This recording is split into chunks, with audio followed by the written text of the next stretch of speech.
السلام عليكم ورحمة الله وبركاته. أهلا بكم حلقة جديدة من قناة يوميات عدل المعاشات. النهاردة من ضمن رحلات شركة الرافد للسياحة عشان أجازة نصف العام.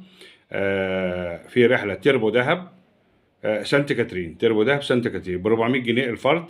برنامج رحلة تحرك من القاهرة 1 فجرا، إفطار الأتوبيس مجانا، التوجه لمدينة دهب حيث الاستمتاع بالجمال والهدوء والراحة، التوجه بسيارات الوصول إلى محمية ثري بولز مجانا، الخروج رحلة سفاري بيتش باجي اختياري، الاستمتاع بالبحر، الاستمتاع بالغطس أو السنور كلينج اختياري، وجبة غداء بدهب مجانا، جولة حرة بمدينة دهب، التجمع للذهاب لمدينة سانت كاترين، وصول محمية سانت كاترين، بدء صعود جبل موسى برفقة الدليل البدوي، وجود عدد 8 استراحات على الجبل الاستراحة بها، صعود جبل موسى والاستعداد لشروق الشمس، أحلى سيلفي مع جبل موسى وشروق الشمس، البدء في النزول من الجبل، زيارة العجل الذهبي، زيارة دير سانت كاترين.